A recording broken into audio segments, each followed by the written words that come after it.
एक बार चिंटू चिड़ा दूसरे जंगल में अनाज लेने जाता है। वहाँ उसकी मुलाकात टुनटुनी नाम की चिड़िया से होती है। चिंटू चिड़ा टुनटुनी चिड़िया से शादी कर लेता है और उसे अपने घर लेकर आता है।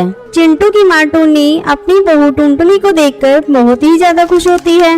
अरे वाह चिंटू, तू तो बहू रानी बहुत ही सुंदर लाया है।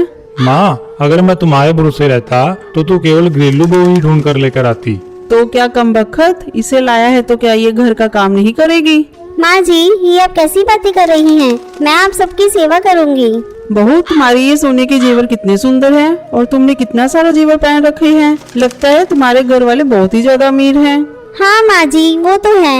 मेरे मायके बहुत ही ज्यादा अमीर हैं। मेरे मम्मी पापा ने मुझसे एक ही बात कही है कि ससुराल जाने पर ये सारे जेवरात अपनी सास को दे देना।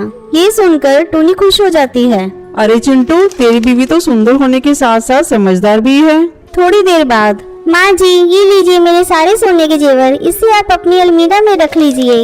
ला दे, मैं इसे अच्छे से रख देती हूँ। टुनटुनी अपने सारे जेवर टुनी को दे देती है। अगले दिन जब टुनी सोकर उठती है तो वो देखती है कि उसके गले में गोल्ड की चेन नहीं है। चिंटू, टुनटुनी इधर आओ जल्दी।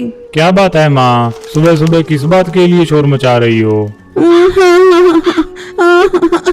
क्या बताऊं बेटा, मेरे गले में जो 10 तोले सोने की चैन थी वो गायब है। वो मेरे गले में नहीं है, पता नहीं उसे किसने चुरा लिया।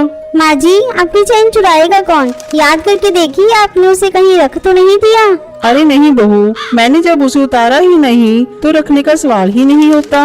अब मुझे याद आया माँ जी, कल आप बाजार गई थी ना, लगता है वही किसी ने आपकी चैन को चुरा लिया। चोर चक्के भीड़ वाले इलाके में ही घूमते रहते हैं। शायद तो ठीक कह रही है बहू, मैं तो भूल गई थी कि कल मैं बाजार गई थी और मैं सोच सोच कर परेशान हो रही थी कि घर में से वो चैन कहाँ गई।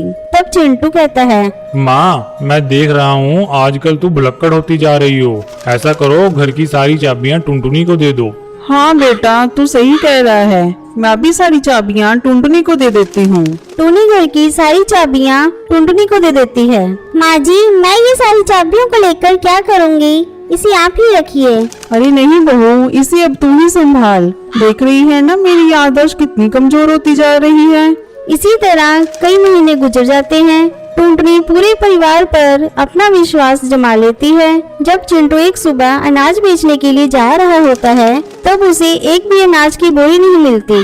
तब वो आकर अपनी माँ टुनी से पूछता है, माँ, आपने अनाज की बोरियां देखी हैं क्या?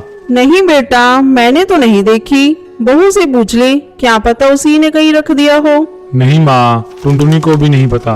तभी टुनटुनी वहाँ आती है। चिंटू, घर में सारा अनाज खत्म हो चुका है। आज ही मुझे शॉपिंग करने जाना था और आज ही आपकी अनाज की बोरियां भी खो गई। ये लो मेरा राशन कार्ड, तुम्हें जितनी शॉपिंग करनी है कर लेना।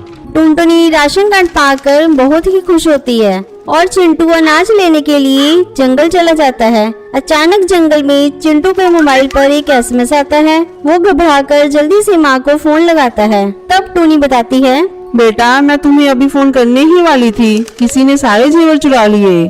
माँ, ये टुनटुनी के काम है। उसने मेरे अनाज बैंक से सारा अनाज निकाल लिया है। मैं अभी उसकी पुलिस कंप्लेंट करने जा रहा हूँ। चिंटू पुलिस स्टेशन जाता है और वहाँ जाकर कानून इंस्पेक्टर को अपनी लुटेरी बहू के बारे में सब बताता है।